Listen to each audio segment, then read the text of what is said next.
Next up is Inspiration of the Year. In this award, we picked nominees based on if they were overcoming an injury or just some kind of impact within the community that we felt was deserving of this award.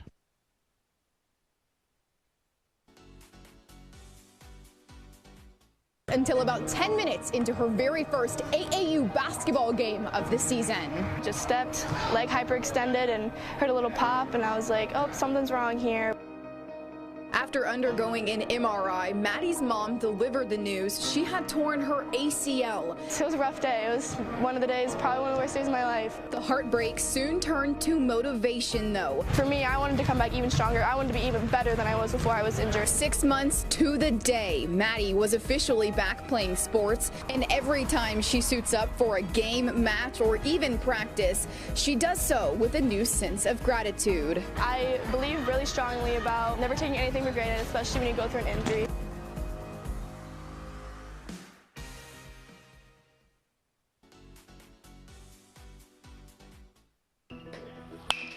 For senior Ty Randall, those sounds are sweeter this spring. Because after undergoing Tommy John surgery last summer, he wasn't sure when he'd be hearing them again.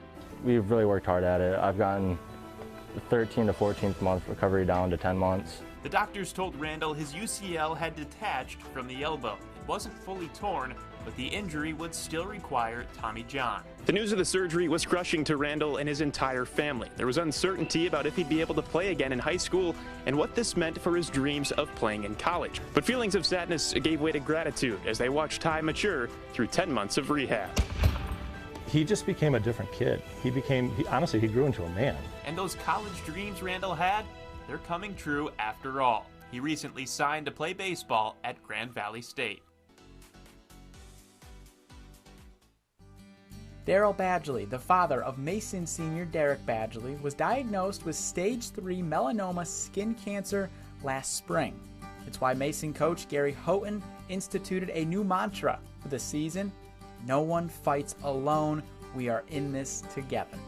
The idea actually came up and I presented it to Derek's mom first, and so she kind of brought the family together and told them what we were interested in doing, and they loved it. They loved the idea, including Daryl.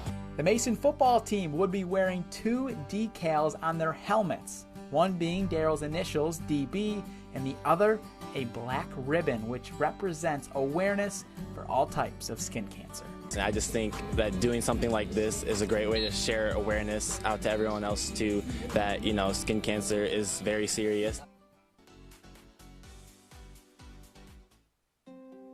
Former Ithaca quarterback Brady Hesbrook died on Friday at the age of 20. I miss him every day. And I wish more than anything that he was here to enjoy it in person with us. My uncle and my family, and with the help of a lot of family friends, were establishing the B4 Foundation, which is going to be able to help people who need it.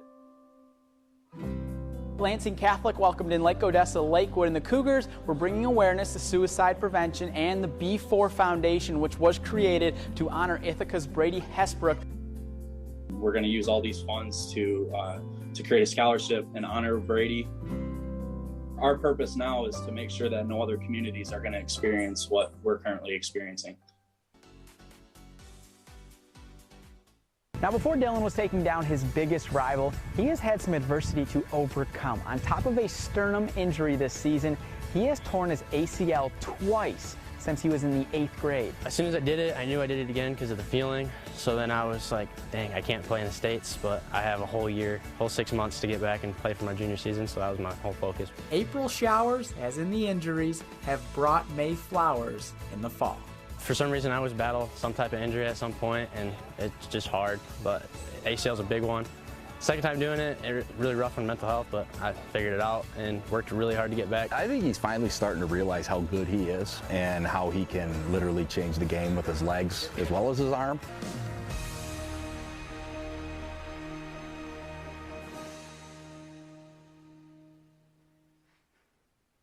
All right, and our winner is the Hesbrook family from Ithaca.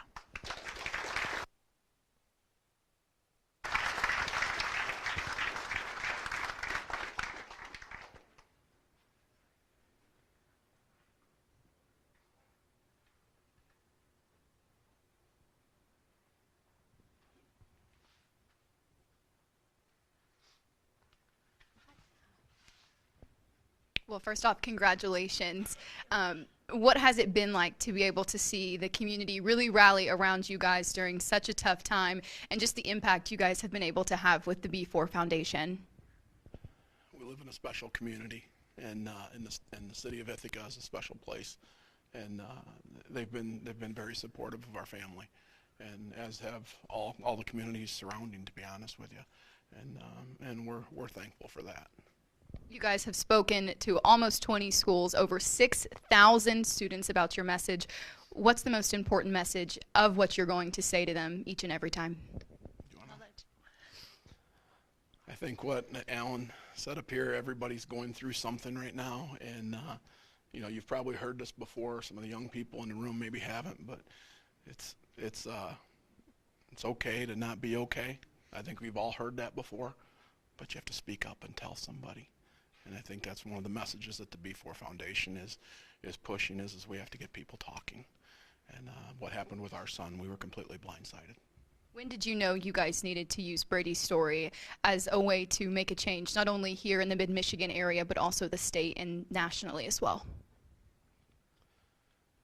Well, we started the foundation shortly after he passed, and we decided that we were going to go and talk to teams, and I spoke in August to the Alma College football team.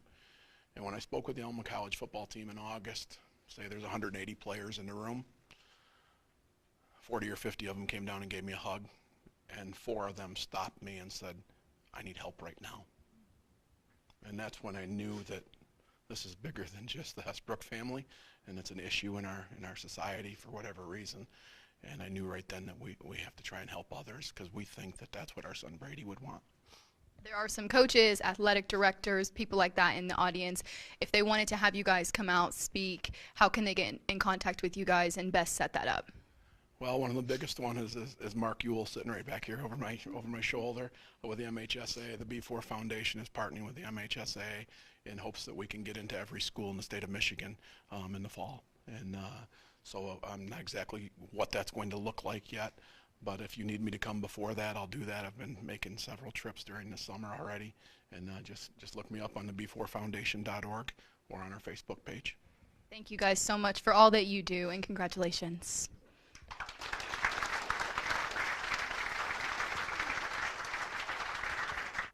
All right, our next award is going to be Team of the Year.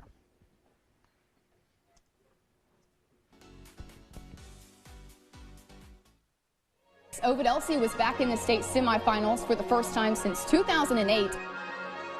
Wlns outscores Lansing Catholic 22-0 in the second half to win the district title 42-13. It's the first district title since 2009 for the Marauder program. We were young and made some young mistakes, but we've grown up, and the boys are playing great right now.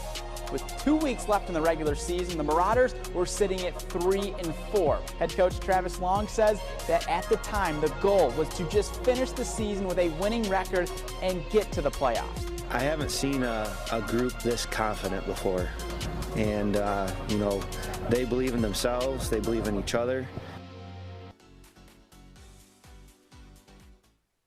Well, you'd be pressed to find another team who had a better week than the Grand Ledge Palm team. Not only did the Comets have their best season since the program began back in the 1980s, but they capped it off by taking home a Class A Division II state championship for the first time in school history. I got to about 5th place, and you know, you can feel everyone getting really excited, and you can feel the energy of the girls next to you. And she called 2nd place as another team, and we just exploded. I think the biggest legacy that I think we pride ourselves in the most is that our team is really loving and supportive of each other, and that's honestly what it takes to win a state championship.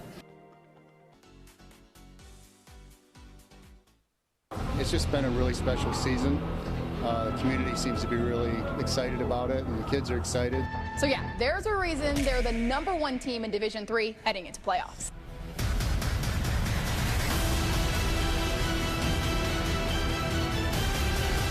Mason hands DeWitt its first home loss since 2019 with a 42-23 victory.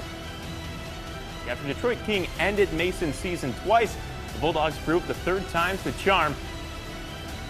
King needs a touchdown and Nick Wells seals the deal with the INT. Mason wins 26-20 the final and are headed to Ford Field for the first time ever.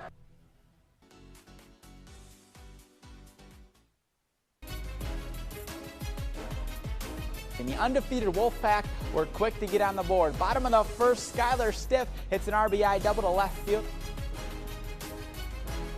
We are ranked #1 right now, but we're a target out there. But seeing that we can come compete against the best in the Lansing area, it's great.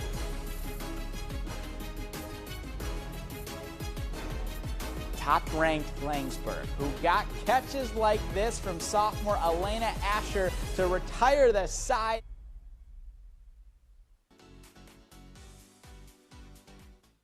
They're such an easy, fantastic group to coach, so I'm pretty lucky.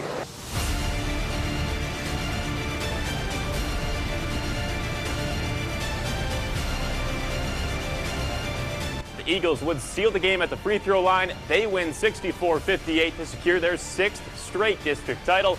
And this one was extra special for an Eagles team that had to replace all 5 starters from a year ago. As Fowler wins it 51-32, punching its ticket to the Breslin Center yet again. Fowler girls basketball is making its 5th straight state semifinal appearance. As I told the underclassmen, hopefully they learn from this and are that much more driven to get back here next year.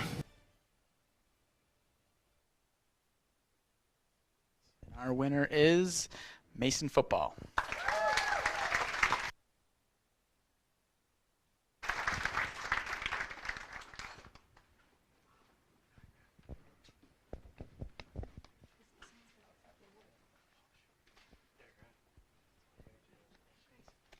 Crowd in here, fellas. You Bulldogs were pretty fun to watch each and every Friday night. What was it that made you guys so good? I think we just had a lot of experience together. A lot of us had been on the varsity team for 3-4 years. So then to have all that experience going into our last year together, I think just was the advantage we had over every other team. Derek, how do you hope this team is remembered? Just that we gave it our all, and we are just a really good group of guys that are really good friends. You guys really had some fun out there. I mean, truly, how fun was it to be able to play with some of your childhood friends? Just the atmosphere at practice and in games was like no other. These guys have been with us the whole way and can't express how fun it was throughout the year. You guys had some big games, big catches, big wins, speed round. What was everyone's favorite memory from playing Mason football? Caleb's catching the Wall Lake game, win that regional game. I'd say beating King. Speed round, Tyler. Speed round. I'm not a speed. I already talked, bro. The whole season is just great. Ooh, probably when Coach Houghton fell over the bags. Probably going back to sophomore year when we beat Brother Rice. I'd say walking out of the tunnel and seeing 8,000 people in the stands at Ford Field. Scoring a touchdown in the state championship game. Yeah, walking out at Ford Field tunnel. Walking out of Ford Field. Going to Ford Field. I'd say beat DeWitt twice. The support we had for the state finals. Thank you guys so much. Great couple of years. You guys were such a joy to watch. Congratulations.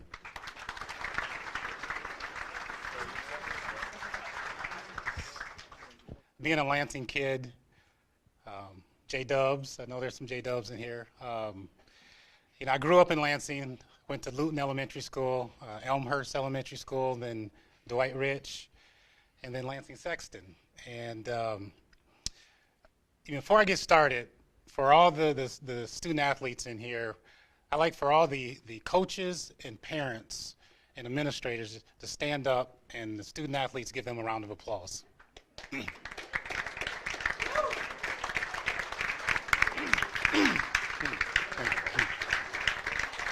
Thank you. And I wanted to do that for a couple of reasons. Coaches and teachers were probably the biggest influence besides my parents in my life. And, I go back, and I've told this story a few times. Imagine this, students. My junior year actually, in high school, we had a really good track team.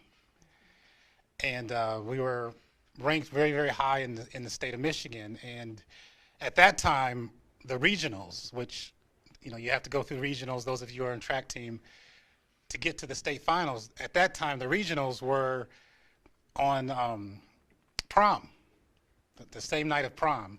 So the track and field team at Sexton at that time, we had to make a decision.